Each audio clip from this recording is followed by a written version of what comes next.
The political actions can indirectly lead to help. And that's a long game, and it's an important game to be playing, but it can't be the only thing. Right. Yeah. There can be this, well, I went to a protest, and that's what I'm doing. And I say, yes, and what did you do to make the community stronger? What did you do to build a relationship that wasn't there before, or offer support to somebody who may be struggling?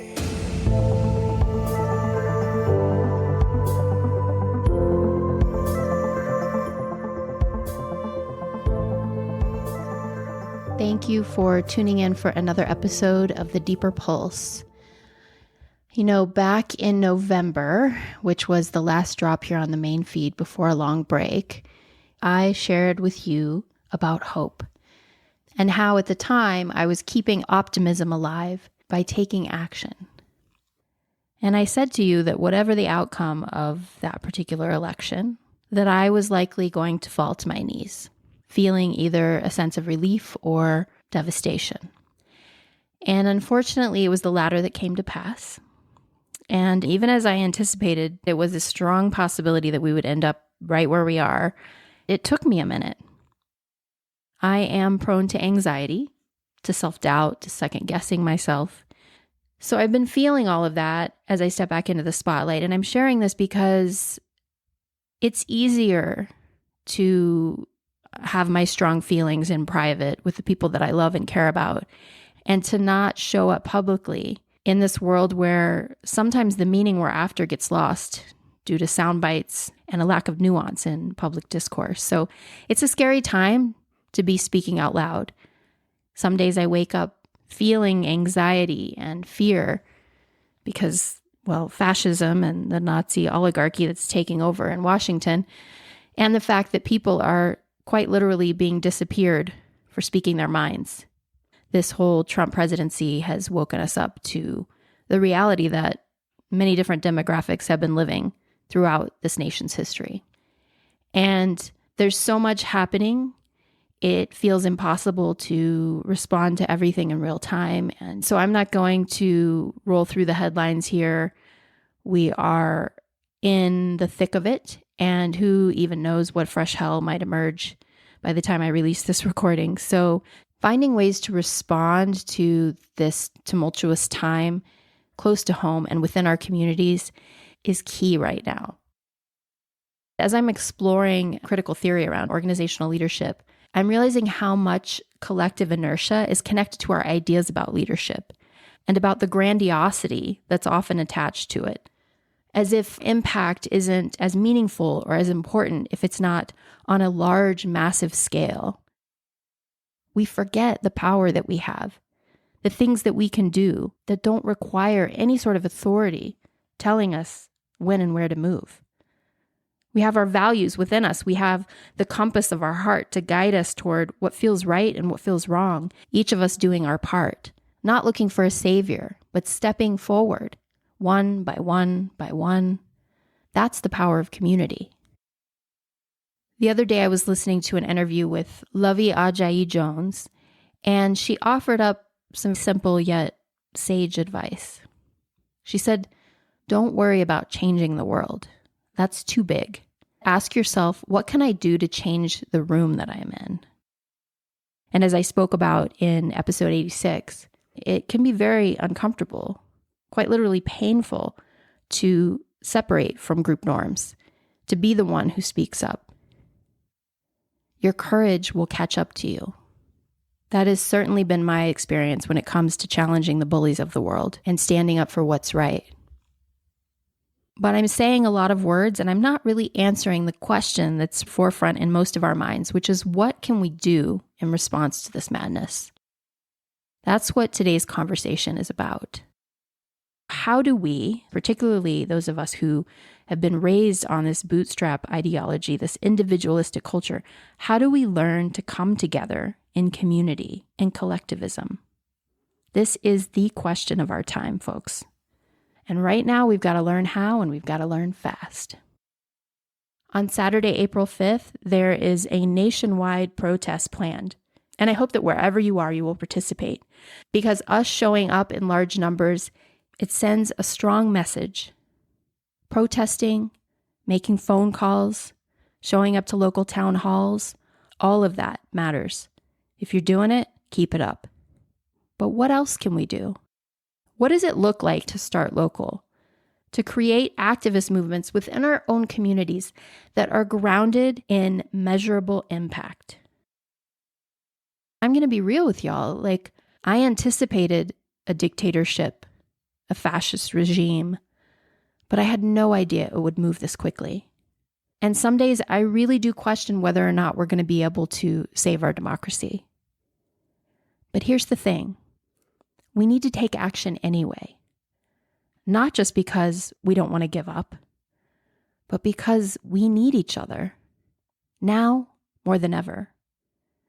And there are things we can do locally within our own communities to create support networks, to fill in the gaps that are being created by greed, bigotry, and injustice.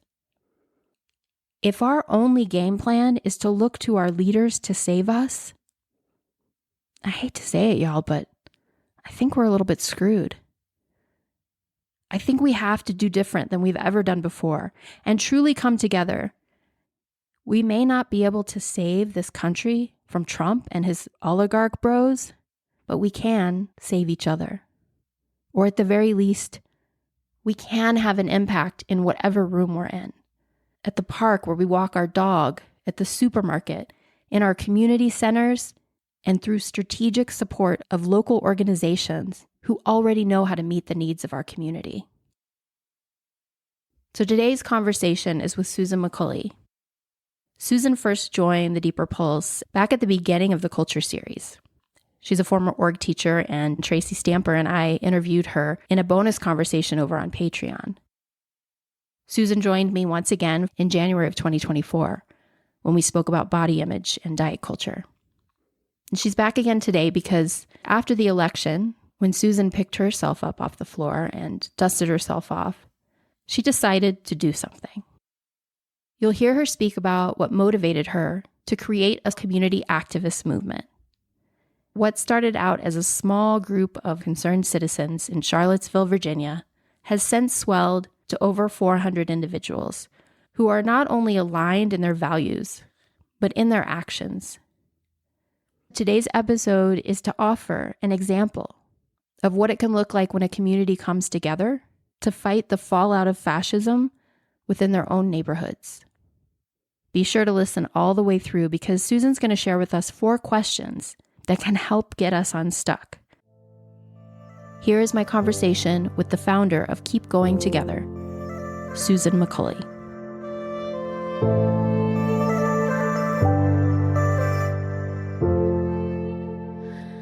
Oh, hello, my friend. We are here again. Yes. Wow. We just bounce from topic to topic, don't we?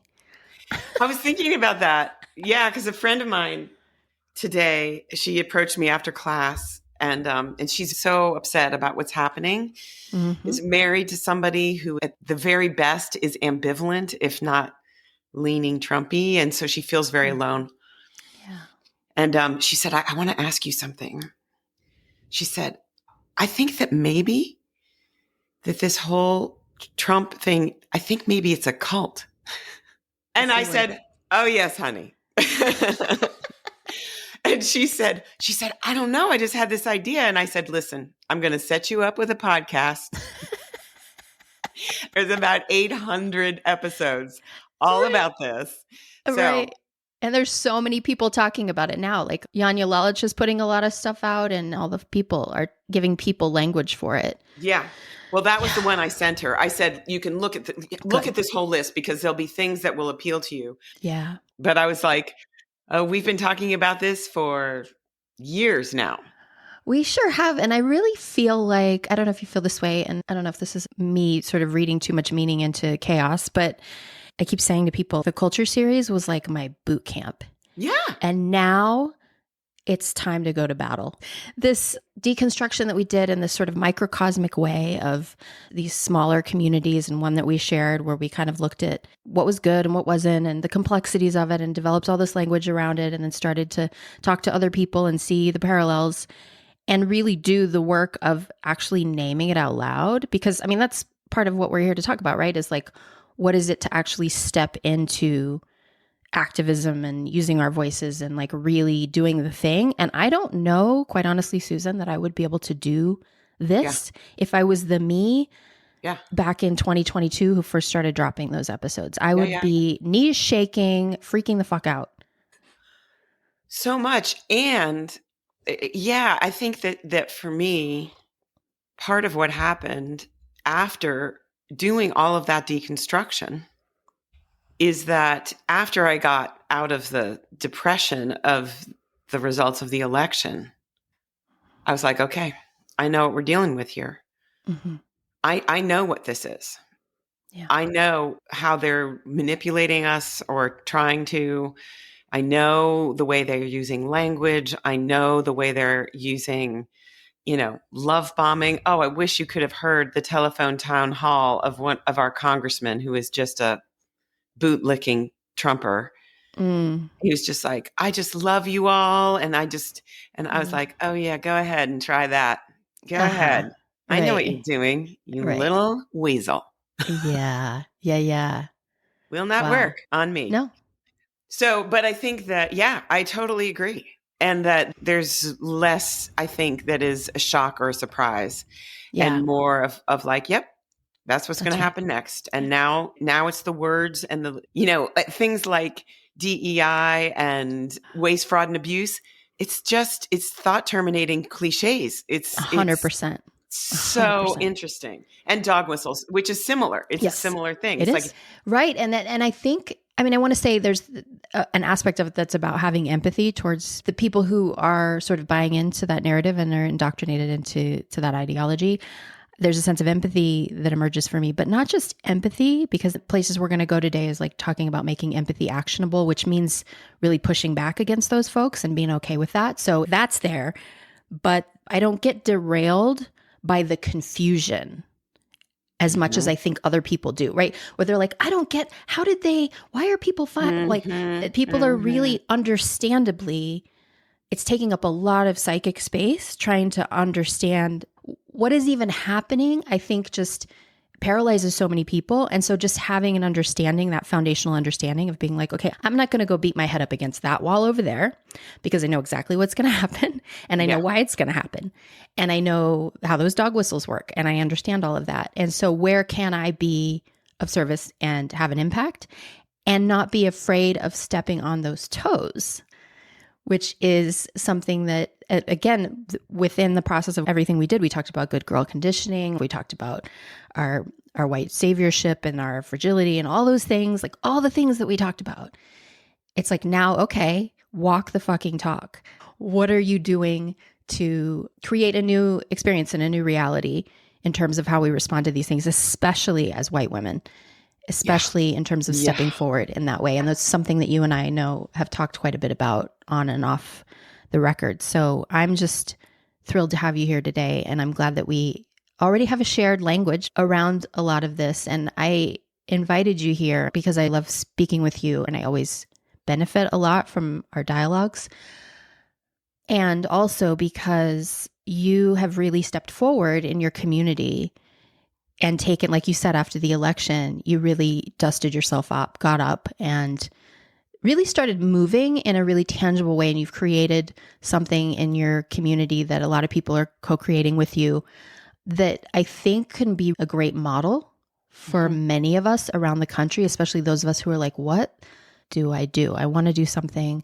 I keep hearing these buzzwords, do something, take action, create community, all these things. And you're doing those things and making them really tangible. So I'm just thrilled to have you here for this conversation. It's always a delight to speak with you, my friend. And this is just something that is really keeping me afloat and allowing me to direct a lot of energy in a way that feels in alignment with my values. And it's, I keep coming back to, at the end of the game, whatever that is, at the end of my life, at the end of whatever, can I look back and say, I did the best I could?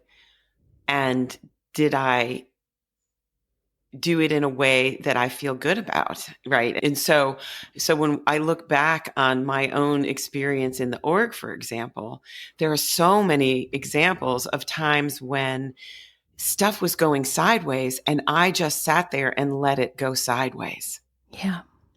And I think that part of what I'm so grateful for your whole culture series is that it gave me a chance to examine that and have compassion for myself. Mm-hmm. And when presented with another situation where things are going sideways, I am not going to let it just slide sideways. Yes. Yes. So much yes to that.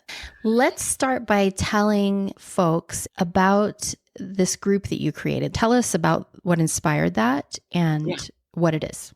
Yeah. So literally, the election brought me to my knees. And I really felt like everything was over and that everything I cared about was going down.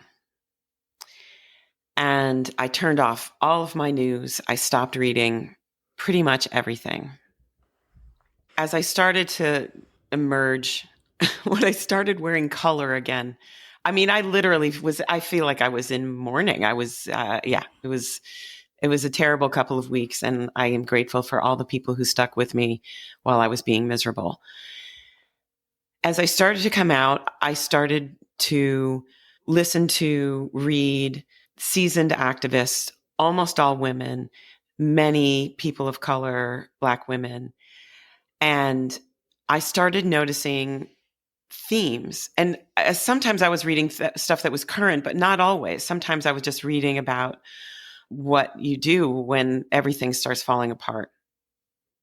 And I started to notice that the themes that came up over and over again were build community, get hyper local, and focus on the people who you can help in your neighborhood. And so I started thinking about, like, what does that look like? As you say, you hear these words and you're sort of, okay, yeah, I kind of know what that is. Yeah, all right. But I woke up one morning in that sort of space between sleep and being awake. And I had this idea of creating a group that would work together to support our local nonprofits who were holding up the most marginalized people, institutions, and environments in our area. And the first idea I had was to call it Through It Together, based on the idea that the only way out is through. Mm-hmm. But then I knew that it would get changed to an acronym. And so I didn't want to be the TIT group.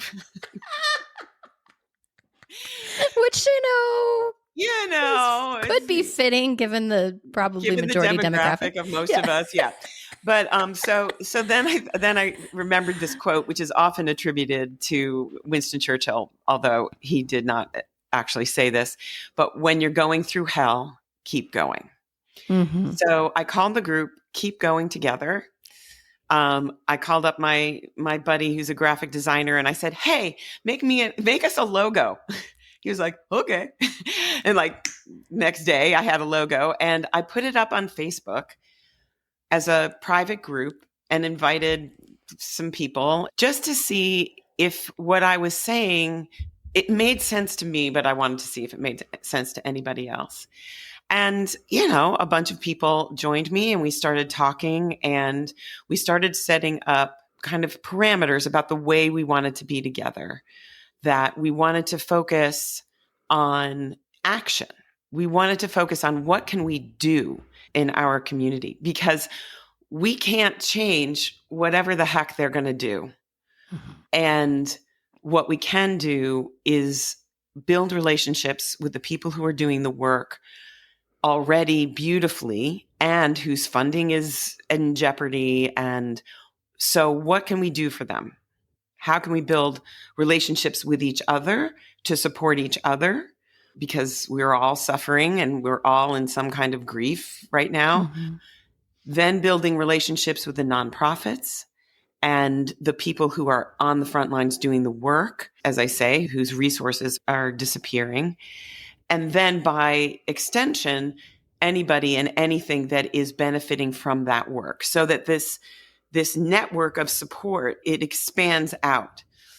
So at about lunchtime, I think there were 50 of us that day. And we've just been growing since then. And it's been a fascinating evolution. I think when we first started, we were almost defiantly non-political, like political action was not where we were putting our attention. This was November, December. And after the inauguration, however, we have definitely increased our attention on things like calling our Congress critters and telling them what we think, and doing that really regularly like a practice. We have certainly participated in some protests and rallies and that kind of thing. And at the same time, we're always looking at who is suffering in our community and what can we do directly to help with that? What can we contribute in terms of, can we raise money? Can we volunteer? Can we, whatever it is that's needed. So for example, somebody posts something early on, it was in January, I think, about some terrible ICE raid in Chicago. We're in Charlottesville, Virginia. And my response was, okay, there's nothing we can do about that. But I know the lawyer who's working for immigrant families here. And so I called her and said, I know you have no time. I said, just dump it out on me. Tell me your top needs. Tell me if you had a band of people, what could you do? What would you need done? And she told me, I need drivers. I need office help. I need funds for bond. I need somebody to help with paperwork. And she just told me all of these things.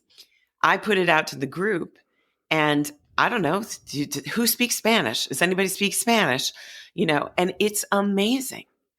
People are like, yeah, I used to do this work with different populations, or I used to be a lawyer and I could do paralegal work. Yeah. I'm retired now, but I could do that. I don't know anything about anything, but I could drive people to wherever they need to go. And it is so powerful to be able to go to an organization and say, tell me what your top needs are. Tell me what would make things easier for you and reduce the suffering for your clients or for the work you're doing. And I can put it out there, and the people who are drawn to it step up. And it's a really powerful way of making a difference that we simply can't make across the country. Yes.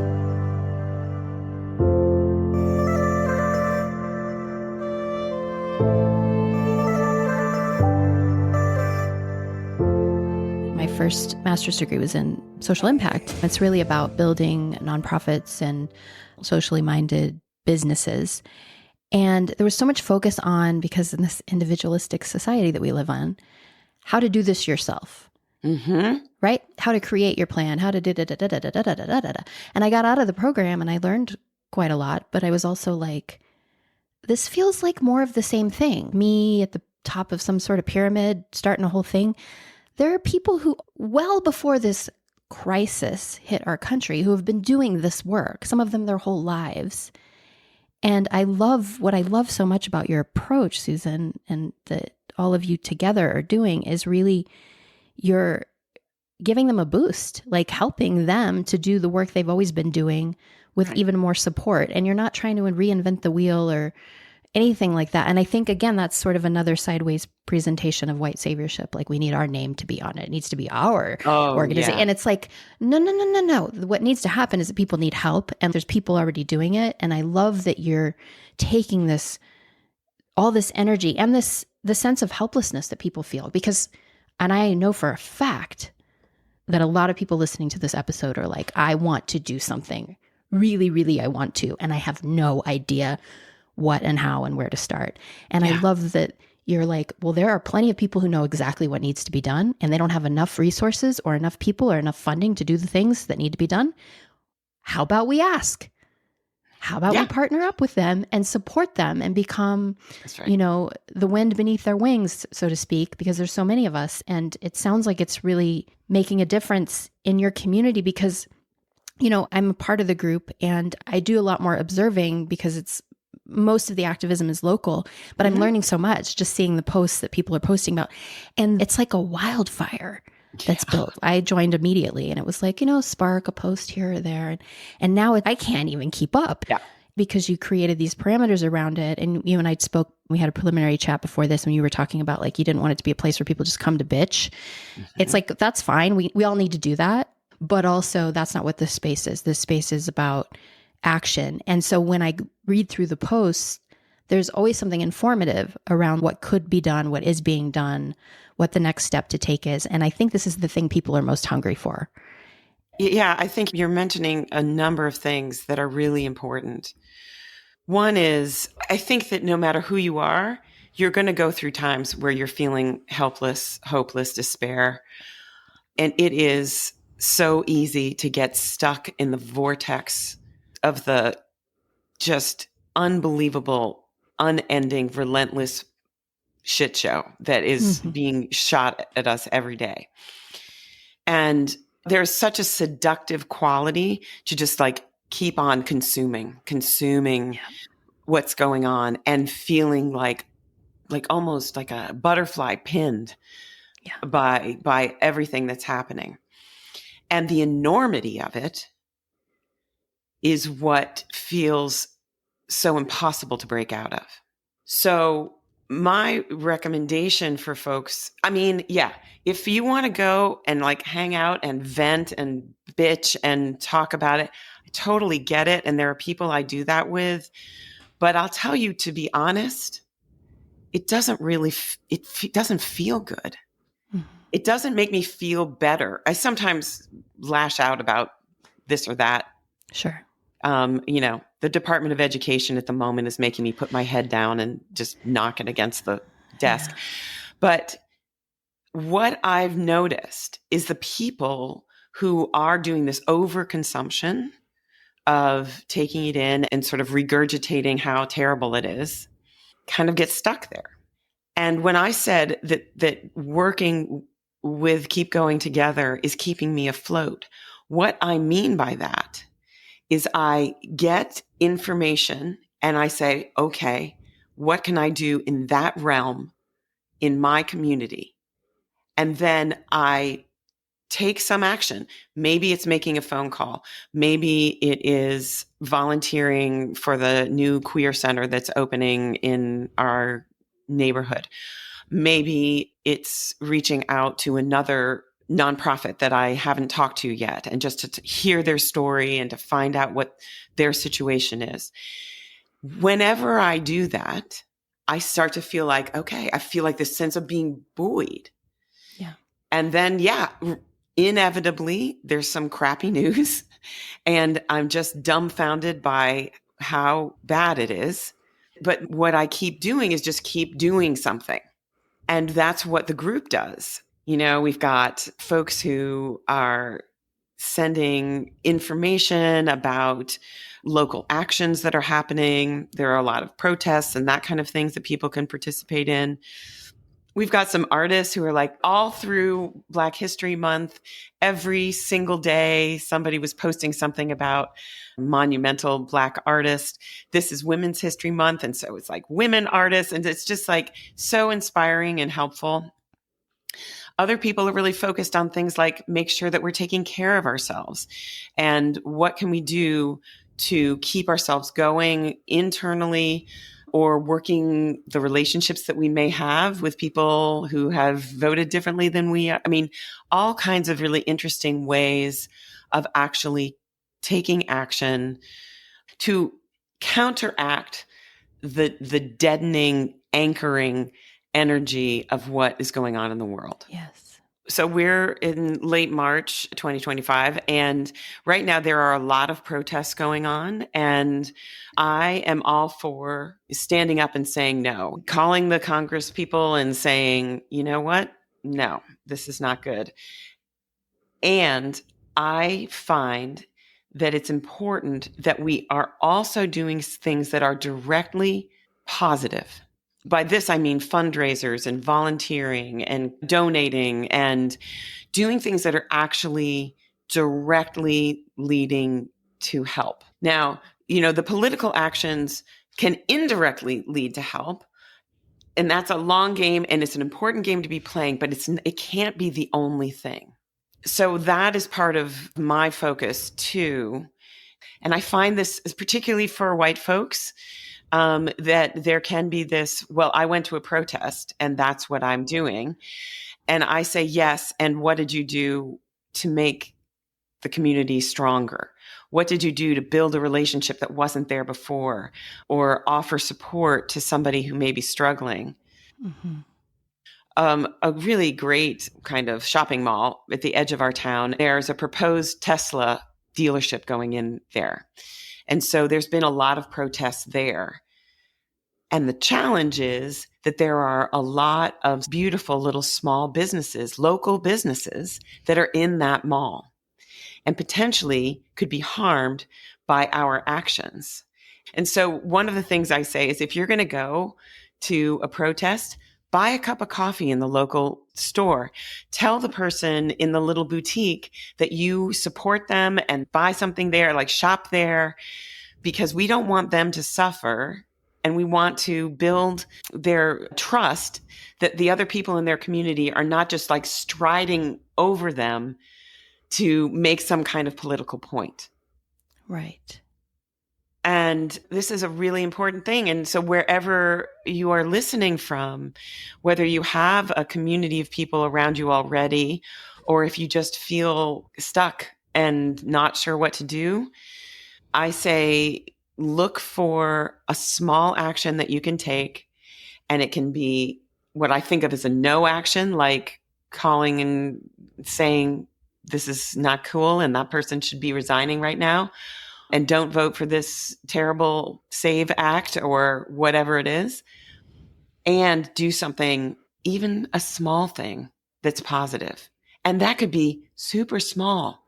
Taking someone's cart from the parking lot at the grocery store so they don't have to walk it back. And really genuinely asking the cashier how they're doing. Not just saying no to what we don't want, but also saying yes to what we do. Like, what do we want? The kind of culture we do want to be living in.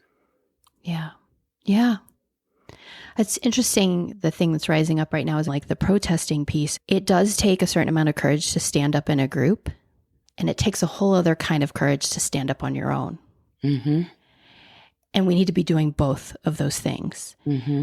And I think that's kind of a good benchmark. Like, okay, I took my group action. What's my individual action? And we're going to talk here in just a moment about these 4 questions we can ask ourselves. Because, we said in the beginning, when we're sort of listening and learning from activists, there's all this stuff coming at us and we're like, where do I start? I hear what you're saying. I get it. But I also feel paralyzed still because there's so much, especially because even as folks are listening and they're like, that's amazing, all the things that Susan and her community are doing. I, work 50 hours a week and I have kids. I can't do all those things, right? Mm-hmm. So knowing where to start and where your lane is a really important thing. And I just want to say to everybody, hang tight, stay with us because we're going to talk about that. Absolutely, yeah. And I also want to underscore before we go there, this piece around consuming. And it's like a vacuum that pulls us in. And by design, social media specifically is designed to do that to our brains and to our bodies. So again, we're kicking against a really strong current there. And balancing that with action, I just want to say, when I've spoken about hope, I keep coming back to this word hope and what it actually means, how hope is a verb, and the definition of it that my mentor, positive psychologist C.R. Snyder, came up with. So there's the goals and there's the pathways and there's the agency. And the thing about social media or about the newsfeed or about muzzle velocity and flooding the zone and why it works, why totalitarians do this, it actually attacks hope directly, because it's saying we're doing so much that your goal, you can't even fucking see it. Mm-hmm. Everything is so clouded, you can't even see your goal on the horizon. And every pathway that you think is available to you, we're shutting that down, and we're shutting that down in the Department of Education and USAID. And they're literally trying to dismantle our sense of hope. And that's why we have to be really conscientious about not imbibing so much of it. When that hunger comes, take a little piece and to somehow learn to walk away. Like every addict has to do with everything that we become addicted to. It's an addiction, and we need each other and other things to distract ourselves from that. But agency, the reason why it feels so good when you do the one thing, even though you can't see the horizon because it's so cloudy and the pathways seem to be just closing one by one by one by one, you do a thing that reminds you, wait, hope is still possible because I still have agency. Mm-hmm. I still have agency. I still can do something that has an impact, even if it's just on my neighbor or the person across the street or the person that is impacted by that nonprofit organization. And that is soul fire, my friends. That is the stuff that turns everything back on. And that feeds this sort of opposite dragon, if you will. Like there's the dragon that brings us to our knees, and then there's the one that's like, I am not giving up. And I'm finding something really similar. The more actions I take, and I do want to talk about these questions soon because it feels like it's starting to move in that direction around what is in my lane. Yeah. And I'm stepping out of my lane too, here and there. But I really think it's important we speak to this piece, because some people, I think, also don't do anything because they're like, that's just not me, that thing. Right. And so we step out of our comfort zone somewhat to do things. And then we also figure out what it is that enlivens us. I was just talking, just as an example, which will maybe lead us into these questions a little bit. I was talking to a friend recently, and she was sharing about a friend of hers who's a queer man. And the friend I was speaking to was saying, like, she's been doing all this activism work, and she was sharing with her queer male friend that she's doing all of this. And he was just like, I'm just too sensitive. I just can't, like, that's great that you're doing that, but I'm not doing anything. And then, like, in the next breath proceeds to tell her, he's an amazing artist. He's like, by the way, I designed my outfit for the Civil War. She sent me a picture of it. It's like this incredible gown with like all these medals and stuff on it, and it's rainbow, and it's incredible. Oh my God. That's his activism. He's doing it. He's doing it. He's right? absolutely doing it. Yeah, He's like, I'm not doing anything. No, you are, just by doing what you do in response to this. I don't know. I just thought it was a great example of what we were talking about the other day. Beautiful example. And I do think we should go into the questions. Before we do, I just wanted to say that it is building a muscle, that it is important to take ourselves outside of our comfort zone enough to stretch ourselves. So what does that look like? I mean, it's very, very personal. All of this is very individual. And what is a stretch for me is like easy peasy to you. And that's part of the beauty of having companions along this trail. It's that's like, right. I'm going to do this thing because it's a little bit of a stretch for me, and you're going to do something else that's a stretch for you. You know, finding your lane 100%, which may not look like what you think activism looks like. It may be very different, and we'll get to that in just a second. The other thing I want to say is, especially if you don't feel like you have a community, start with just 2 friends. Yeah. Start with a little triad of the 3 of you and talk to each other about how you're feeling. And then let's go to these questions, because I think it's really helpful, especially if you're feeling overwhelmed.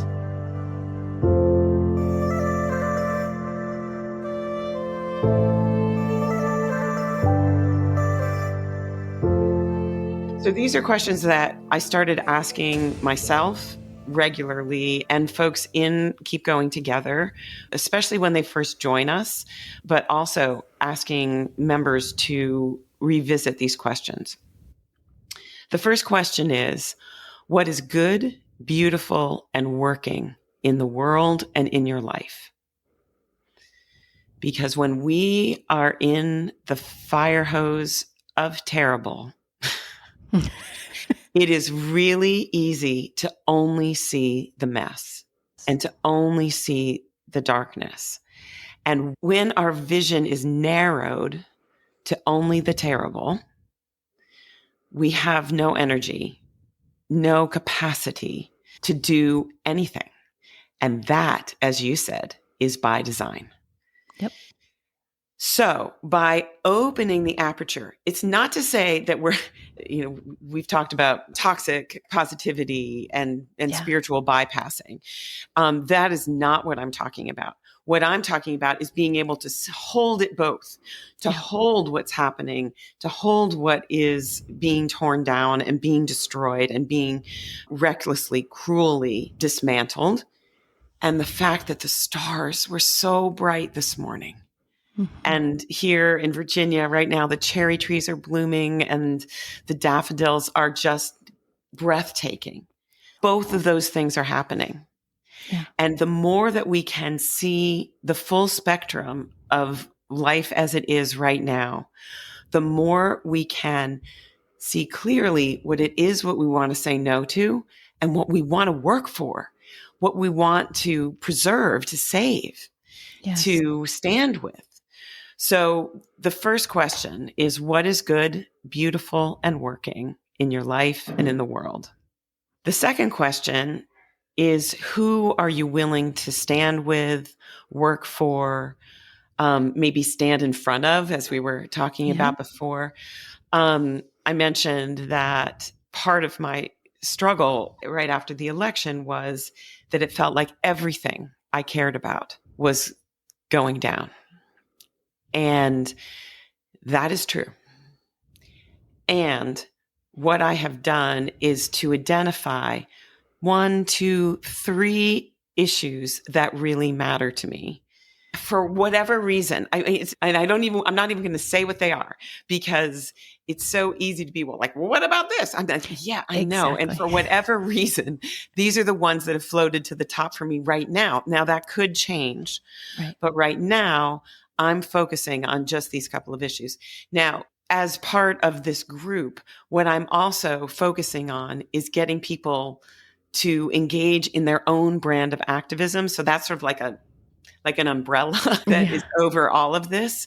But for me personally, I have, just a couple of things where I'm really putting my attention. And what's helpful about this is that, first of all, it's focusing your energy. It's not spreading yourself so thin, because we can't all do everything. And it's much more impactful for people to really dig deep into the things that really matter to them, build relationships, for example, with nonprofits or whoever is doing the work, or with whoever is in the way of harm. And that doesn't happen if you're just dabbling in everything. That's true. That being said, one of my issues is not particularly immigrant populations, but if there is an action for them, I will step up for that, sure. Right. But that's not where I'm putting my attention. And this takes some time, I find, depending on the person. It could be doing some reading or researching into the history and the current situation of a particular issue. It could be your own personal relationships that you are particularly touched by an issue. For many people, it's not easy to identify right away. Yeah, I just wanted to say, because I worked as a coach and I listened to people for a living for 15 years. Part of my job was to listen for the things that people were passionate about, right? Where's the fire for you? Like when I talked about them flooding the zone and all the pathways that they're closing, the one that makes you go, what the Yes. That turns your nervous system on. Sometimes what turns your nervous system on is not the thing to focus on if it turns you on in a way that's too triggering. So I want to be clear about that. But then there's the things that you just feel a certain fire around for whatever reason. Pay attention to that. Pay attention to the things that you tend to fixate on. Yes. In terms of issues, I think can help people to identify that as well. So I just wanted to throw that out there because. Yeah, that absolutely happened to me. Traveling with my husband in a beautiful place.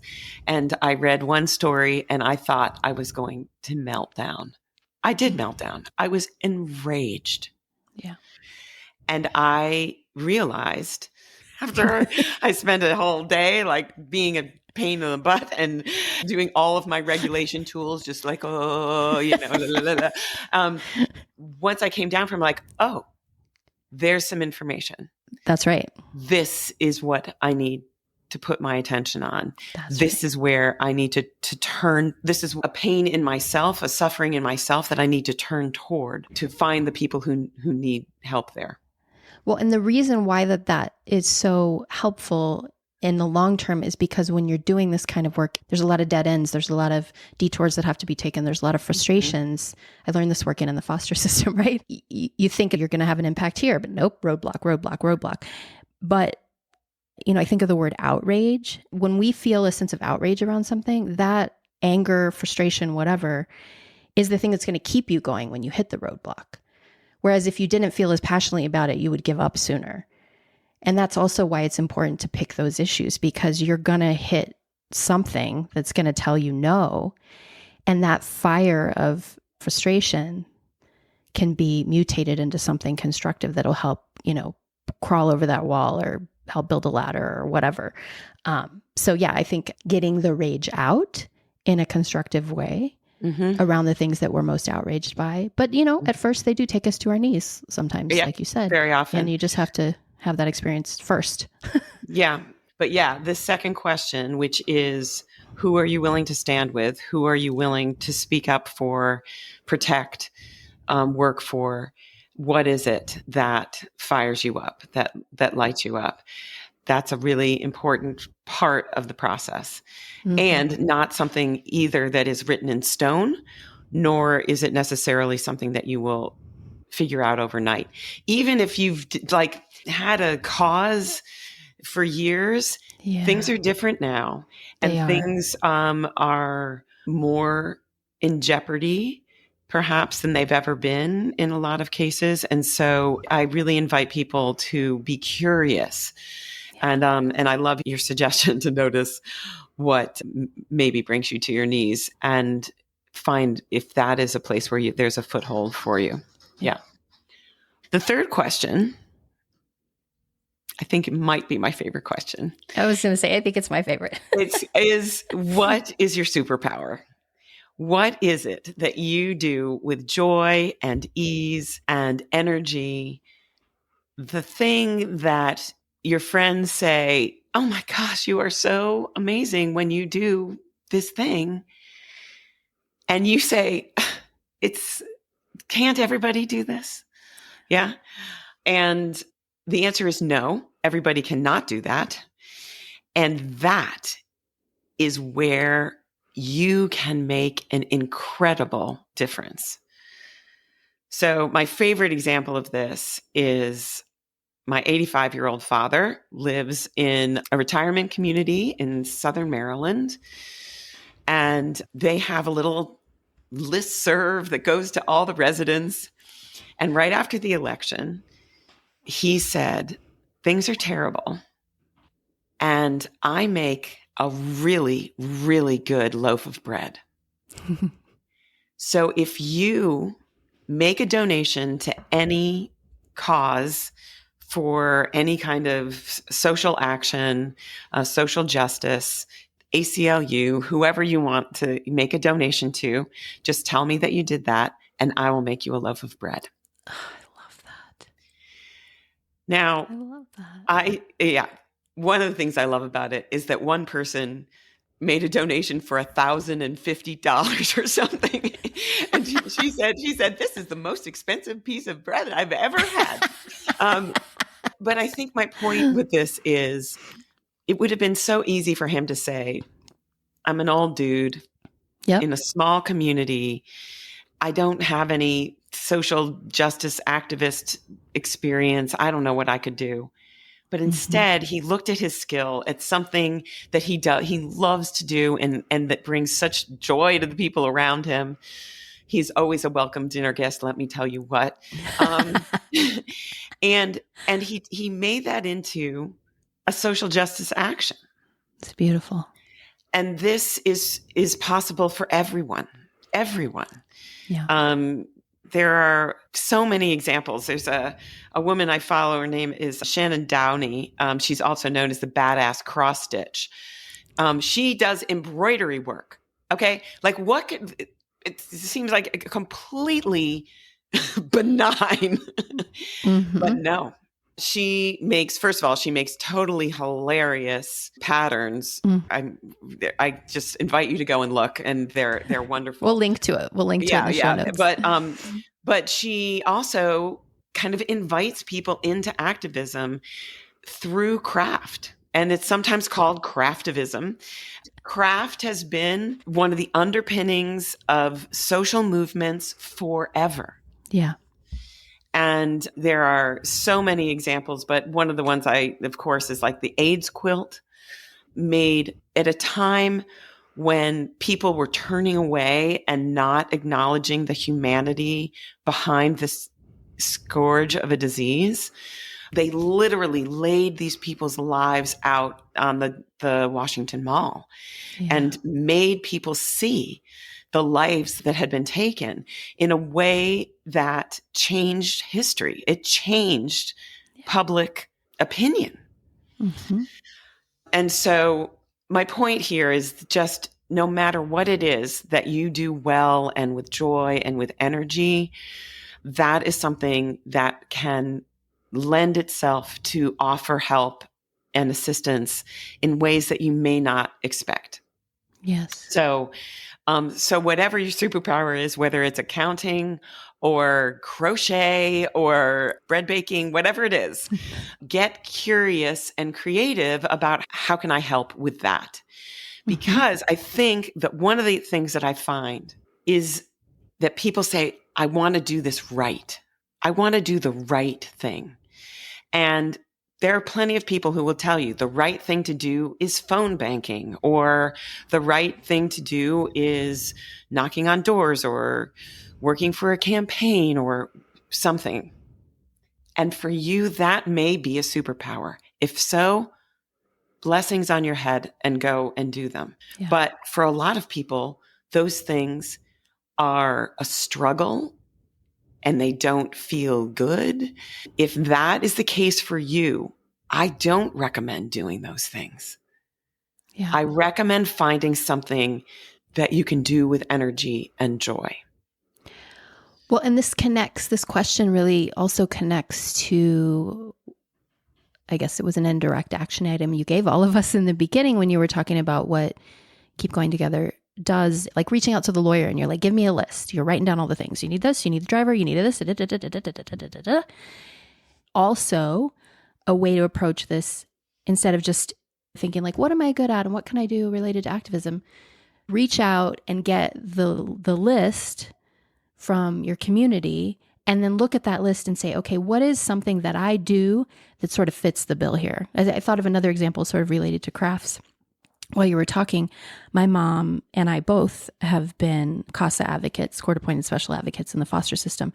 And my mom, so I decided I was going to do this volunteer thing a few years ago, and I told her about it, and she was just retiring, and she basically, long story short, got trained and became a volunteer faster than me. She just thought it was a great idea, and she called me and she's like, hey, I'm already doing it. And I was like, wait, what? So she got really into it. Exactly. And it's in her wheelhouse because she just has the right temperament for that kind of work. It takes a certain temperament. Yeah. You have to be really grounded and stay really regulated and have sort of a nurturing, altruistic approach to life. And that's my mom. So anyway, she started doing that. And then now she actually works part-time at the CASA office. But at a certain point, she looked at the needs of the foster system, and she's really good at quilting and sewing. She's been an incredible seamstress my whole life. So she asked around, and she discovered that a lot of times when a kid is pulled out of the home, the child has to pack really quickly. And so she thought about it, and she was like, oh, I'll make some quilted, with love, custom-made duffel bags. Mm. That they can take with them when they go pick up these children. And these kids have this handmade thing that is the first thing they're given that they can put their stuff in. Because not all these kids have suitcases. I mean, these are children who are like neglected. It's just like this really mundane item, but it makes a massive difference in these kids' lives.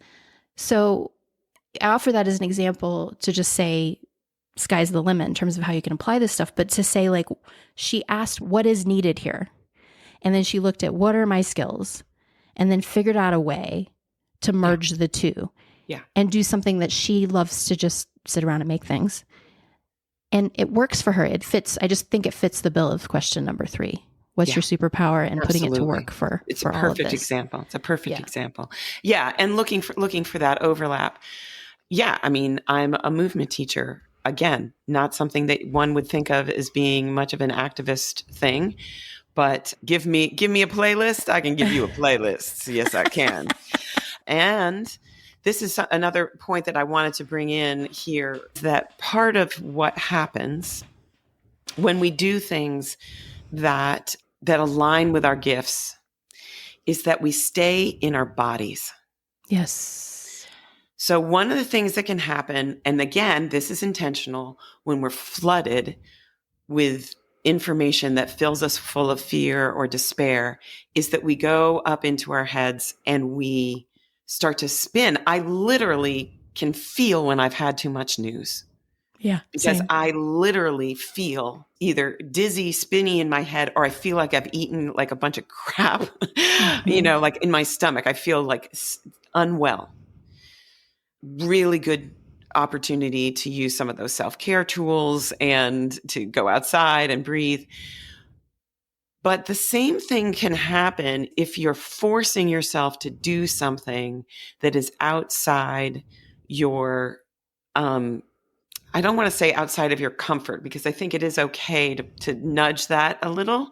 Yeah. But if you're really making yourself out of your nature, I like that. Yeah. If you're really contorting yourself to do something because you think it's the right thing to do, you are actually not going to do much good. So this idea of staying in ourselves, getting into our bodies is so important. And that's what you do when you do your superpower. And Howard Thurman, who was a theologian in the 20th century, and he said, don't ask what the world needs. Ask what makes you come alive, and go do that, because the world needs people who have come alive. And an alive person is by its very nature in its body, right?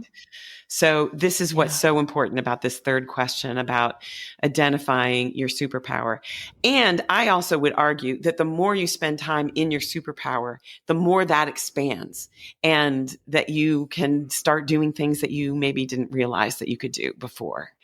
Right. It sort of bleeds into other arenas. And you're like, oh, wow, I'm doing that. I'm actually doing the thing that I didn't think I could do. Exactly. Right. Yeah, exactly. Yeah. And so then the last question that I often ask this at the end of a gathering, or if somebody is feeling really stuck, overwhelmed, uncertain about what to do. The last question is just, what is the one next step you could take? And whenever anything feels overwhelming, I just wrote about this in my blog last week, is just to make that step so small that you can do it. If it feels like too much, it is too much. So make it small enough so that you can keep going, right? Mm-hmm. So keep going. And as soon as you start to feel yourself freeze up, just ask, well, what's one thing? Like, you and I are going to hang up, Candace, and today I got to call my Congress. I haven't done my Congress calls today, so I'm going to do that.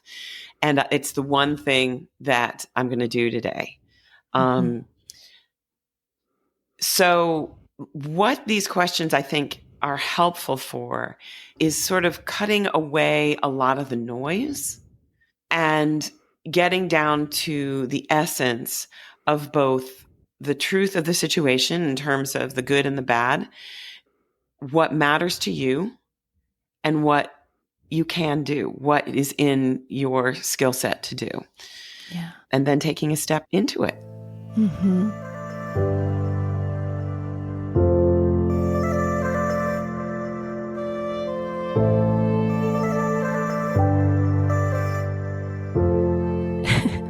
I'm just laughing because this is just occurring to me as I'm speaking. You just said a moment ago, you're doing the thing that's your superpower, and then suddenly you look around and you're like, oh my gosh, I'm doing this other thing that I didn't even plan to do because I was just doing the thing that's my superpower. I feel like that's what this group has been for you.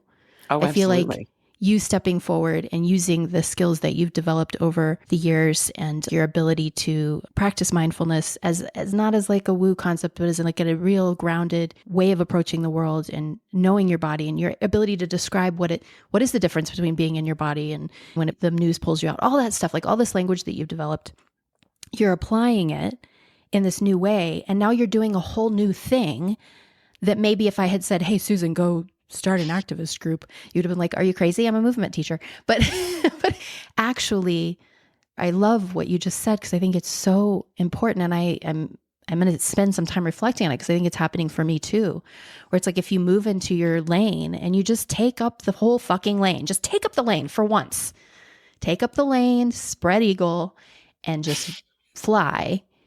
Suddenly you're going to be in places you never thought you would be. And you'll realize actually my superpower and this lane that I've imagined for myself is much bigger than I ever imagined. Yeah. And I would add to, there's the checklist of all the skills you developed, but just who you are, your beautiful heart, your intelligence, the way that they dance together, that also is your superpower. That is the thing that's as evident as your nose, right? When you were saying like, what's the thing that you just are and people marvel at? And you're like, wait, what? I did what? I didn't know that was a thing. This is just me meing. Like Susaning is also part of what you're demonstrating here for us. Thank you for all the tangible pieces, but also thank you for the integrity you're bringing to it and the heart that you're bringing to it and what you're modeling there, because that's what we need. We need people who've come alive, and a big part of coming alive is being in our integrity. I think I really do. I really think it is about being honest about who we are and showing the fuck up. Right. Yes. And I think, part of what I want to make super clear to everybody who's listening is that, for me, being with groups of people and speaking to people, I love to do that. And if you are an introvert who the idea of standing up in some kind of situation isn't totally out of your nature, it doesn't mean that there isn't a role for you. That's right. We need everybody in their integrity, everybody in their lane, as you say. Mm-hmm. We've got folks in the group who are working on the website and taking photographs, and we've got a whole team of like surveillance guys who I love that so much. Oh my gosh, these like. Well, speak to that a little bit because people might misunderstand what we're saying. Oh, I mean, so for example, we did a fundraiser on Saturday for this new queer center that's opening up, particularly for youth, for trans and queer youth. And I'll tell you, when I set it up, the folks who we were doing it with, they're so without qualms about being out in the world. But I was concerned that somebody would hear about it and want to come and make a ruckus or, heaven forbid, have some kind of violence. And there are some guys in our group, and one of the things that they do in their spare time is they go to protests and rallies and events, and they watch and they look to see what's happening. They look for kerfuffles, and they are committed to de-escalation and keeping the spaces safe for everybody. And I'm telling you, I was leading this group, and just knowing that they were out there was an enormous gift. It's huge. And they have totally different skill sets than me. I couldn't even begin to, I don't even know what to do. I mean, I would be no good at that. But together we created a safer environment, and it's amazing. So no matter who you are or what you see as your gifts, and if you don't know, if you're like, I don't have a superpower, that's bullshit. First of all, ask your friends. Your friends know what it is. They will tell you. There was an exercise I used to do with people when I was a coach, and I would send them these 3 questions to send to their people. And it was all about diagnosing what these things are. And I never once had a client come back and be like, nothing. There wasn't really anything there. They were always like, wait, what? And then there was this theme between all the people from different spheres. Yep. It is absolutely a thing. So yes, encouraging people to follow through on that and ask their people. And you just gave me an idea, because the reason I got so excited when you first told me about the surveillance guys was because in our area, in this town that I live in, there's a drag show that was planned for last weekend that I won't go into the ins and outs of the whole debacle, but this drag show has been planned for months. And there's this group of protesters who were planning to show up. So they moved the venue and tried to keep it a secret. The protesters found out where it was and then began to harass the business that was going to host it, to the point where the next business said, we're not going to host it anymore. It sounds scary what they want to do. These are very real threats that exist. And I just want to say, in my community, there's a group of people who plan to show up and do this very thing. And I remember saying to Chris, literally, this was like 3 or 4 days before you told me about these men. I said to Chris, I'm like, where are the fucking men in our community? And it doesn't have to be men. I shouldn't say that. It shouldn't be gendered. But where are the people who have the skill set to hold those boundaries, to de-escalate, to keep an eye out, to be the surveillance team? Where are those people? Why are they not showing up? So that we all feel comfortable, not even specifically me. I actually was ready. I was like, I'll fucking go. I don't care. Because I was just, this is one of my fire issues. Yeah, me too. Yeah. And so I was like, I'll be there. My concern is the people that might get hurt who are there to perform, and the people I'm standing in front of. Sure. And then you told me in my community, we have those people showing up. And it gave me so much hope. And it also made me think, and the reason I'm bringing it up now is, it's one thing to say, what's my superpower? To look at the list and compare our superpowers and then line it up. It's a whole other thing to look at the list and go find the people who have that superpower. Like for me to actually actively seek out, reach out to people that I know who maybe were in law enforcement or something at some point, and to say, hey, would you be willing? Because a lot of times people, again, they want to help. They just don't know. Yeah. Like, of course, I'll absolutely be there. Yeah. Right? So think about what other people's superpowers are. And where your needs are. Yeah. And where your needs are, and actually actively try to seek those people out. You're giving me ideas locally of what we could do. Sure. This event has since been rescheduled to April. So that gives us time to plan and create that team, create that team that fills that need. And I think that what I appreciate, and the big statement that you're making, is invite people in to do what they do well. Yes. And in that particular situation, what I really appreciate about the team that is part of Keep Going Together is they are committed to everyone's safety. Yes. Yes. That's right. 100%. And that is, to me, essential. That I would just say, as one of the things that I reiterate over and over to our group, is if you choose to go to a potentially contentious event, whether it's a protest or a drag show or whatever it is, that you commit to staying calm and peaceful. And this is for lots of reasons. I mean, escalation can happen super fast. And in this environment, this political environment, any kind of violence, whether it's verbal or physical, of course, or even vandalism or anything other than calm and peaceful, nonviolent, is fodder for the administration to clamp down and declare martial law and to start stripping rights. So it's so important for people who are protesting to be doing it in such a way that they are doing it from a place of nonviolence, and that we're holding each other accountable, because as we talked about, we can all get fired up about something. And if somebody comes and is taunting or whatever, some of us might not pointing any fingers here. I'm not pointing any fingers, but if you had a friend with you who said, "Hey, Candace, let's take a breath." Maybe don't. Yeah. Well, and I think, though, it's also, just to speak to this is a whole other rabbit hole that could be a whole other conversation. So I just want to put a bookmark in it. But just to say that there's also, I've been listening to folks who deconstruct sort of anti-fascism and what works and what doesn't, and the blurry line between nonviolence, peaceful protest, and then when it becomes violent. And there's a huge continuum there. And the thing that I just want to speak to is that When I say that I would stand between those people, I think what happens a lot of times is, especially those of us who've been in like the wellness world or whatever, that peaceful and nonviolent can mean passive.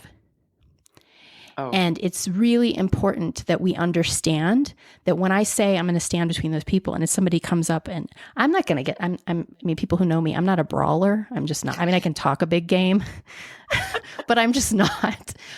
But I'm to the point now where keeping the peace does not mean staying silent. That's right.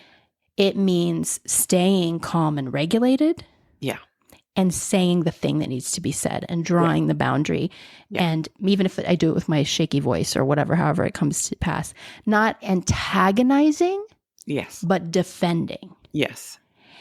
And that's, I think, something we're all going to have to learn how to do together. And we're going to cross those lines. And that's why it's good to have people on hand who actually are skilled in de-escalation and know how that works and what that looks like, to help teach us so that we can say, okay, I'm not going to just, because it just makes me think of the town hall. I can't remember her name, the woman who was removed in Idaho. Yes. And like nobody really did or anything. Said anything. And it's like, that's not peaceful nonviolence. That's passivity. That's right. So I just wanted to name that as people listen to this and know that, I know that you and I both see the nuance there, and just want to name it out loud to everyone and say, that's a whole other conversation. Dang, but, yeah, it totally is. And, but it is important. I just wanted to say that because it is such volatile times and so much, disagreement and feeling like this hatred and this writing people off. And I just really reiterate that keeping yourself regulated and calm and clear, and inviting everybody around you to do the same. Yes. And as you say, not tripping the wire that gives them an excuse to. Oh, see, that's the thing. Bring down the hammer, right? That's it's like, that's a fine line to walk. It's a fine line to walk. And we're going to have to figure that out together. And we can't take responsibility for when they do it. But the point is just being conscientious of the fact that that's the game plan. Yeah. So don't give them an excuse. Exactly. to go there. Yeah. This is... I just thank you so much for being generous in the midst of all the other actions you're taking to share this with me and with all the listeners on the podcast, because it is so encouraging to have a clearer sense around, again, those sound bites of like build community in your area, local activism. It's like, oh, this is one model of how it can look. And there are infinite numbers of models, but this is one model of how it can look. And depending on who the people in your community are and what all your superpowers are, it's probably going to look a little different. Sure, of course. But here's a great place to start. Yeah. And the specific things and the examples that you gave for what y'all are doing and those 4 questions, I feel so much more equipped.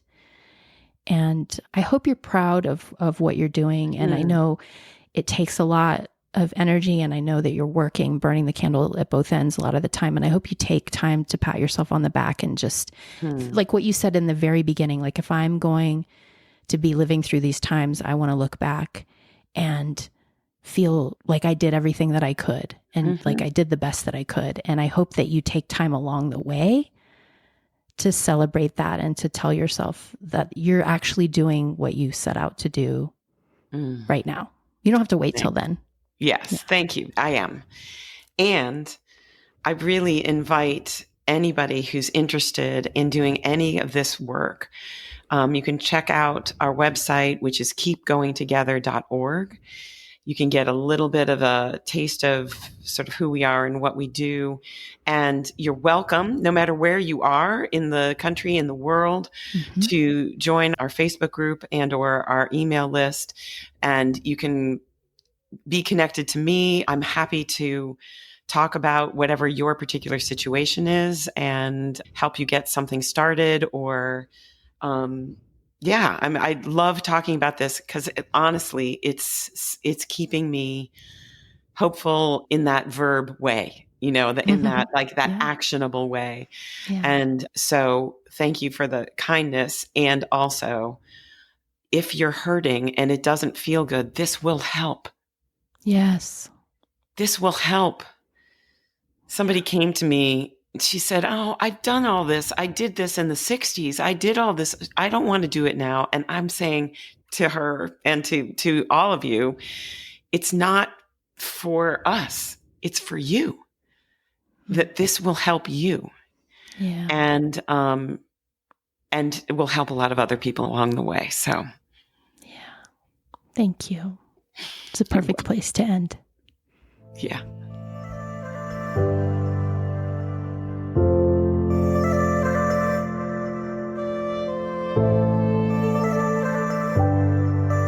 I really loved this conversation, and not just because it was fun to have, but because it was useful. First thought, best thought, rapid fire. Ask yourself the 4 questions and start taking action in your small way. Remember, activism doesn't have to look like anything in particular. It's you and your values actualized. And honest to God, it's enough. Because if all of us take tiny actions within our wheelhouse of influence, we can have a huge impact. Again, we may or may not be able to impact what's happening in Washington, but we can have a significant impact on what's happening in our communities. Let's start there. I'm going to leave you with a quote that Susan sent me shortly after the first time we spoke in preparation for this conversation. It's by Ursula Wolf Roca. It can be overwhelming to witness, experience, and take in all the injustices of the moment. The good news is that they're all connected. So if your little corner of work involves pulling at one of the threads, you're helping to unravel the whole damn cloth. If you'd like to help keep this podcast editorially independent and ad-free, consider checking out the community over on Patreon, where you can gain access to 100 hours of content for just $5 a month and help to support this work. You can learn more at patreon.com/The Deeper Pulse. Thanks for listening. I'll see you next time.